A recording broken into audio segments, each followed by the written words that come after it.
दोस्तों, हम सब की एक आदत होती है दूसरों को जज करना, कभी उनके काम पर, कभी उनके फैसलों पर, कभी उनकी सोच पर। लेकिन क्या हमने कभी खुद को आईने में देखा है? क्या हम सच में उतने ही सही हैं जितना दूसरों को गलत साबित करने में लगे रहते हैं? आज मैं आपसे एक ही सच कहना चाहता हूँ, दूसरों को गलत ठहराने से पहले खुद सही बनकर दिखाओ।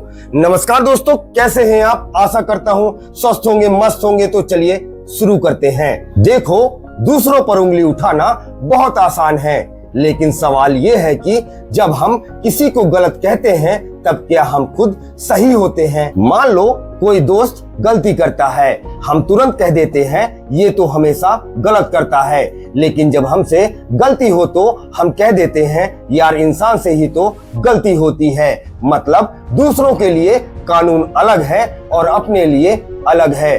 असल में जो इंसान खुद सही होता है उसे किसी को गलत साबित करने की जरूरत ही नहीं पड़ती। उसके कर्म, उसका व्यवहार और उसका सच खुद ब खुद बोलते हैं। लेकिन हम क्या करते हैं? छोटी छोटी कमियों पर भी दूसरों को गलत ठहराने में जुट जाते हैं।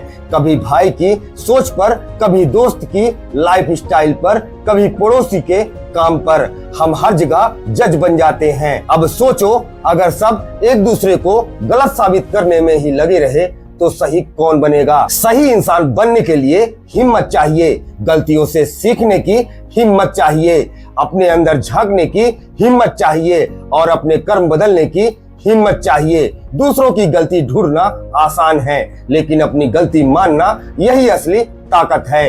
आजकल हर कोई दूसरों पर उंगली उठाता है, वो गलत है, ये खराब है, उसकी सोच बेकार है। लेकिन ये कोई नहीं सोचता कि मैं कितना सही हूँ। भाई, सच यही है, दूसरों को बदलने की कोशिश करने से पहले खुद को बदलो। दूसरों को गलत कहने से पहले खुद को सही साबित करो, तभी तो फर्क दिखेगा। अगर आप सच में सही इंसान बन गए तो आपके कर्म ही दुनिया को सीख देंगे। फिर आपको बोलना नहीं पड़ेगा कि कौन गलत है कौन सही। याद रखो, कैरेक्टर कभी जुबान से नहीं काम से बनता है, और अगर काम सही है तो लोग खुद ब खुद आपको सही मानेंगे। तो दोस्तों, जिंदगी में दूसरों को गलत ठहराना बंद करो, क्योंकि किसी को गलत बताने से आप सही नहीं हो जाते। सही वो है जो अपने कर्म और अपने व्यवहार से मिसाल पेश करे। इसलिए दूसरों को गलत समझने से पहले खुद सही बनकर दिखाओ। आज के लिए बस इतना ही। मैं सौरभ शुक्ला, मिलते हैं अगले वीडियो में। तब तक अपना ख्याल रखना। जय हिंद, जय भारत।